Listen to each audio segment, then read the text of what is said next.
ಆಗತ್ತಾ ಅಥವಾ ಆತ ಒಳ್ಳೆ ವ್ಯಕ್ತಿ ಅನ್ನೋದು ಮ್ಯಾಟರ್ ಆಗತ್ತಾ, ದುಡ್ಡಿದೆ ಅನ್ನೋದು ಮ್ಯಾಟರ್ ಆಗತ್ತಾ?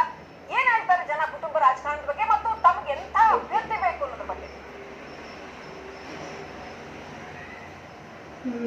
ಖಂಡಿತ ಶ್ರೀಲಕ್ಷ್ಮಿ, ದಾವಣಗೆರೆಯಲ್ಲೂ ಕೂಡ ಕುಟುಂಬ ರಾಜಕಾರಣದ ಹೊರತಾಗಿ ರಾಜಕಾರಣ ನಡೀತಾ ಇಲ್ಲ ಅಂತ ಹೇಳ್ಬೋದು. ಶಾಮನೂರು ಶಿವಶಂಕರಪ್ಪ ಅವರ ಪುತ್ರ SS ಮಲ್ಲಿಕಾರ್ಜುನ್ ಮತ್ತೆ ಮಲ್ಲಿಕಾರ್ಜುನ್ ಅವರ ಪುತ್ರ GM ಸಿದ್ದೇಶ್ವರ್ ಅವರು ಕೂಡ ಕುಟುಂಬ ರಾಜಕಾರಣದಿಂದ ಬಂದರು. ಇಲ್ಲಿ ದಾವಣಗೆರೆ ಜನಕ್ಕೆ ಯಾವುದು ಬೇಸಾಗುತ್ತೆ, ಒಬ್ಬ ಅಭ್ಯರ್ಥಿ ಸಮರ್ಥ ಅಭ್ಯರ್ಥಿ ಯಾವ ರೀತಿಯಾದ ಅಭ್ಯರ್ಥಿ ಬಂದರೆ ಅವ್ರಿಗೆ ಅನುಕೂಲ ಆಗುತ್ತೆ ನಾನು ನೇರವಾಗಿ ಜನರನ್ನೇ ಮಾತಾಡ್ತೀನಿ. ಅವರ ಒಪಿನಿಯನ್ ಕೇಳುತ್ತೆ.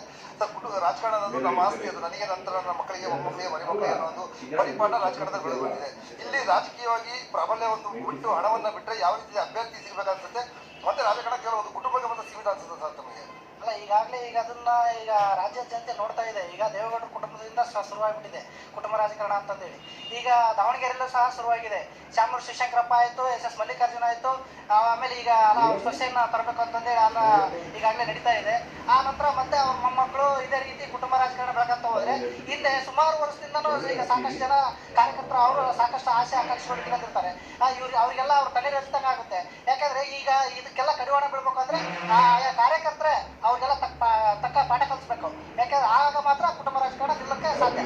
ಯಾಕಂದ್ರೆ ಇವತ್ತು ಈಗ ನೋಡ್ರಿ, ದೇವೇಗೌಡರ ಕುಟುಂಬ ದೇವೇಗೌಡರಾಯ್ತು, ಅವ್ರ ಮಕ್ಕಳಾಯ್ತು, ಆಮೇಲೆ ಸೊಸೆ ಆಯ್ತು, ಈಗ ಕುಮಾರಸ್ವಾಮಿ ಮಗ ಮತ್ತೆ ಅವ್ರ ಮೊಮ್ಮಕ್ಕಳು ಅವ್ರ ಸೊಸರು ಇದೇ ರೀತಿ ಕುಟುಂಬ ರಾಜಕಾರಣ ಬೇಕಂತ ಹೋದ್ರೆ ಮತ್ತೆ ಹಾಗಾದ್ರೆ ಈಗ ಬೇರೆ ಯಾರು ಹಂಗಾರೆ ರಾಜಕೀಯಕ್ಕೆ ಬರೋದೇ ಅವಶ್ಯಕತೆ ಇಲ್ವಾ?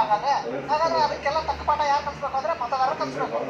ಮತದಾರರು ಆ ರೀತಿ ಅವ್ರಿಗೆಲ್ಲ ತಕ್ಕ ಪಾಠ ಕಲಿಸಿದಾಗ ಮಾತ್ರ ಕುಟುಂಬ ರಾಜಕಾರಣ ನಿಲ್ಲಕ್ಕೆ ಸಾಧ್ಯ ಆಗುತ್ತೆ. ಇದು ಯಾಕಂದ್ರೆ ಈ ಸಲ ಯಾಕಂದ್ರೆ ಈಗ ನೋಡಿ, ಈಗ ಆ ಜನಪ್ರತಿನಿಧಿ ಅಂದ್ರೆ ಏನು ಅರ್ಥ ಇಲ್ಲದ ಹುಡುಗ ನಿಖಿಲ್ ಕುಮಾರಸ್ವಾಮಿಗೆ ತಗೊಂಬಂದ್ ಮಂಡ್ಯದಲ್ಲಿ MP ಟಿಕೆಟ್ ಕೊಟ್ಟ ಅವ್ರನ್ನ ರಾಜಕೀಯಕ್ಕೆ ತರ್ತಾ ಇದ್ದಾರೆ. ಆ ಜನಸಾಮಾನ್ಯರ ಕಷ್ಟ ಏನು ಅಂತ ಅವ್ರಿಗೆ ಗೊತ್ತಿರಲ್ಲ. ಅಂತವ್ರನ್ನ ರಾಜಕೀಯ ತಗೊಂಡ್ಬಂದ್ರೆ ಹೆಂಗೆ ಅವ್ರ ಜನರಿಗೆ ಯಾವ ರೀತಿ ಸ್ಪಂದಿಸ್ತಾರೆ, ಯಾವ ರೀತಿ ಅವ್ರು ಅನುಕೂಲ ಮಾಡ್ಕೊಡ್ತಾರೆ, ಅದನ್ನ ಯಾವ್ದು ಅಷ್ಟು ಒಂದು ಪರಿಜ್ಞಾನನೂ ಇಲ್ದಂಗೆ ಸಾಕಷ್ಟು ಜನ ಹೋರಾಟಗಾರಿದ್ದಾರೆ. ಅಂತವ್ರಿಗೆ ಟಿಕೆಟ್ ಕೊಟ್ಟು ಕೆಲ್ಸ್ಕೊಂಬಲ್ಲಿ ಕುಮಾರಸ್ವಾಮಿ ಅವಾಗ ಎಲ್ಲ ರಾಜ್ಯದ ಜನ ಹೋಗ್ತಾರೆ, ಎಲ್ಲರೂ ಅವರಿಗೆ ವ್ಯಕ್ತಪಡಿಸ್ತಾರೆ. ಅದನ್ನ ಬಿಟ್ಕೊಂಡು ಅವ್ರ ಮೊಮ್ಮಕ್ಕಳು ಸೊಸರು ಈ ರೀತಿ ಎಲ್ಲ ರಾಜಕಾರಣ ಮಾಡೋದು ತಪ್ಪು. ಇದು ನಿಲ್ಬೇಕು. ಶ್ರೀಲಕ್ಷ್ಮಿ, ಇದು ದಾವಣಗೆರೆ ಜನರ ಒಪಿನಿಯನ್.